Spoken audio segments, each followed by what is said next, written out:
Hello friends, आज के इस वीडियो में मैं आपके साथ शेयर करने वाली हूँ पाटुलाका के लिए एक फर्टिलाइज़र जिससे कि पूरी गर्मियाँ आपका पाटुलाका फूलों से भरा रहेगा। साथ में कुछ ऐसे टिप्स जो कि पाटुलाका के लिए बहुत ही ज़रूरी हैं और उनका ध्यान रखना बहुत ज़रूरी है अगर आप चाहते हैं कि आपके पाटुलाका पर अच्छी फ्लावरिंग हो। फ्रेंड्स, पाटुलाका को कई नामों से जाना जाता है, मॉस रोज़, 9 o'clock प्लांट या फिर टेबल रोज़। ये बिल्कुल गुलाब की तरह दिखाई देता है, इसलिए इसका नाम मॉस रोज़ है और ये कहीं भी बहुत ही आसानी से ग्रो करता है। जिस भी पॉट में आप इसको लगा देंगे ये बहुत ही आसानी से फैल जाता है। इसको आप बीज से लगा सकते हैं या फिर आप इसकी कटिंग से इसको बहुत ही आसानी से ग्रो कर सकते हैं। इसकी 3 से 4 इंच ब्रांचेस को आप कट करके किसी दूसरे पॉट में लगा दीजिए तो कुछ ही दिन में आप देखेंगे कि इसकी नई जड़ें निकल कर आ गई है। फ्रेंड्स, अगर आपके पास पाटुलाका का प्लांट है और उसकी फ्लावरिंग स्टार्ट हो चुकी है तो अगर आप चाहते हैं कि लगातार इसमें फ्लावरिंग होती रहे तो टाइम टाइम पर आप अपने पाटुलाका के प्लांट की क्लीनिंग ज़रूर करते रहें, क्योंकि इसमें घास वगैरह बहुत ज़्यादा उग कर आ जाते हैं। आप इनको ज़रूर निकालते रहें। अगर ये एक बार हमारे पॉट की मिट्टी में ज़्यादा फैल गया तो इनको निकालना मुश्किल हो जाता है। फ्लावरिंग भी कम हो जाती है क्योंकि जो मिट्टी का न्यूट्रिशन है ये घास ले लेती है, तो इसलिए टाइम टाइम पर इसको निकालना बहुत ज़रूरी है। दूसरी चीज़ जिसका आपको ध्यान रखना है वो है डेड हेडिंग्स। अगर आपके पाटुलाका में फ्लावरिंग आनी शुरू हो गई है तो आप ये जो डेड फ्लावर हैं इनको टाइम टाइम पर ज़रूर निकालते रहें।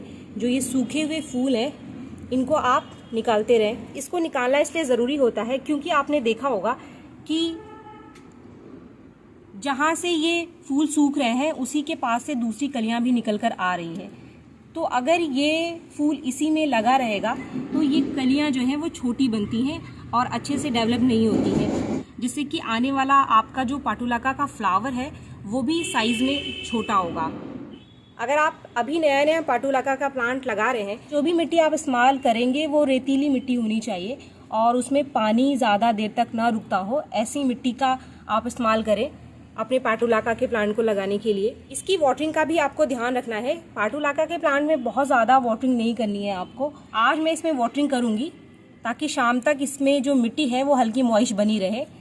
अगर आप पाटुलाका के प्लांट में 2-3 दिन तक पानी नहीं डालेंगे तब भी पाटुलाका का प्लांट मरता नहीं है, क्योंकि ये तेज़ धूप का प्लांट है। अगर आप इसे धूप में रखेंगे तभी इसमें ज़्यादा से ज़्यादा कलियाँ बनेंगी और ज़्यादा से ज़्यादा फ्लावरिंग होगी। अगर आपने इसे किसी शेड वाली जगह पे रखा है तो इसकी ग्रोथ तो होगी लेकिन कलियां इसमें कम से कम बनेंगी, और अगर कलियां बनती भी हैं तो वो साइज़ में छोटा रहेगा, वो पूरी तरीके से खिलेगा नहीं। तो इसलिए आप अपने पाटुलाका के प्लांट को तेज़ धूप वाली जगह पे ज़रूर रखें। तेज़ धूप में रखने से ही इसमें अच्छी फ्लावरिंग आएगी। और पाटुलाका का प्लांट एक ऐसा प्लांट है जिसमें कीड़े भी कम से कम लगते हैं।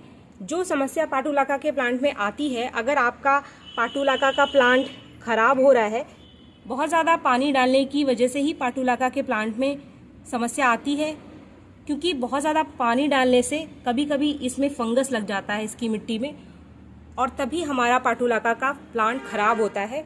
इसके अलावा पाटुलाका के प्लांट के ख़राब होने के पीछे कोई कारण नहीं होता है, सिर्फ एक ही कारण है कि आपने अपने पाटुलाका के प्लांट में बहुत ज़्यादा पानी डाल दिया है। तो आप कोशिश करें कि इसमें पानी बहुत ज़्यादा एक्सेस में ना डालें और इसकी ड्रेनेज सिस्टम का भी ध्यान रखें। यानी अगर आप पानी डालते हैं तो पानी नीचे से निकल कर आ रही हो, ज़्यादा देर तक पानी जड़ों में ना रुके, वरना फंगस की समस्या हमारे पाटुलाका में आ सकती है। अब बात करते हैं हम इसके फर्टिलाइज़र की। पाटुलाका के प्लांट को अगर आप लगा रहे हैं तो उसकी मिट्टी में आप थोड़ा सा वर्मी कंपोस्ट या फिर गोबर की खाद मिला दीजिए।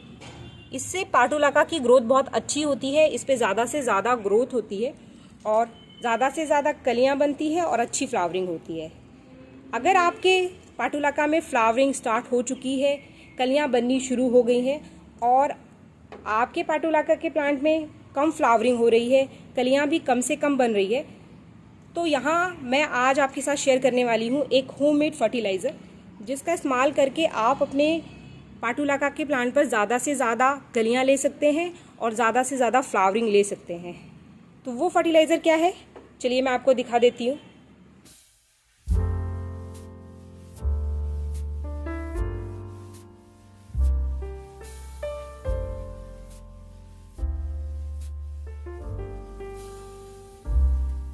फ्रेंड्स, वो जो फर्टिलाइज़र है हमारे पास वो है प्याज और चाय की पत्ती से बना लिक्विड फर्टिलाइज़र।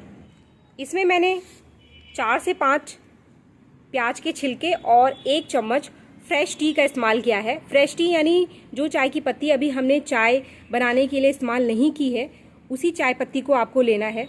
इसको आप थोड़े से और पानी में डाइल्यूट कर लीजिए और फिर इसका इस्तेमाल आप अपने पाटुलाका के प्लांट में करें। अगर इस फर्टिलाइज़र का इस्तेमाल आप हफ्ते में 1 बार अपने पाटुलाका के प्लांट में करेंगे और आपके पाटुलाका के प्लांट में फ्लावरिंग नहीं हो रही है और कोई भी कली नहीं बन रही है, तो उसमें कलियां बननी शुरू हो जाएंगी और फ्लावरिंग भी अच्छी होने लगेगी। इसका इस्तेमाल आप अपने पाटुलाका के प्लांट में हर हफ्ते कर सकते हैं।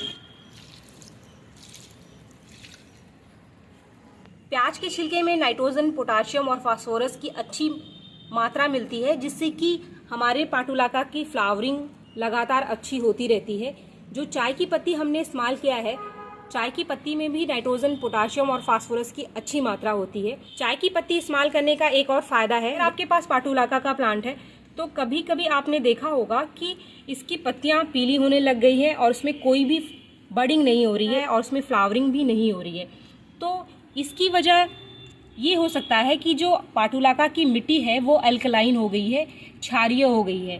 पाटुलाका की मिट्टी क्षारीय होने पर जो पाटुलाका का प्लांट है मिट्टी से न्यूट्रिशन एब्जॉर्ब करना बंद कर देता है। आप कहेंगे कि हमने फर्टिलाइज़र डाला था लेकिन फिर भी हमारे पाटुलाका के प्लांट में फ्लावरिंग नहीं हो रही है, क्योंकि अगर आपके पाटुलाका के प्लांट की जो मिट्टी है वो अल्कलाइन है तो पाटुलाका का जो प्लांट है वो मिट्टी से न्यूट्रिशन को अच्छे से एब्जॉर्ब नहीं करता है और प्लांट को प्रॉपर न्यूट्रिशन न मिलने की वजह से इसकी पत्तियां पीली पड़ने लग जाती हैं और कोई भी कली नहीं बनती और फ्लावरिंग भी नहीं होती है। चाय की पत्ती में टैनिक एसिड पाया जाता है जो कि पाटुलाका के प्लांट की मिट्टी की जो एसिडिक लेवल है उसको बढ़ा देता है, जिससे पाटुलाका के प्लांट की जो रुकी हुई फ्लावरिंग है वो एकदम से स्टार्ट हो जाती है और बहुत सारी कलियां बननी शुरू हो जाती है।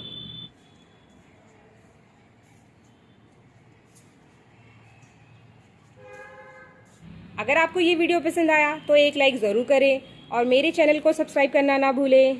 Thank you.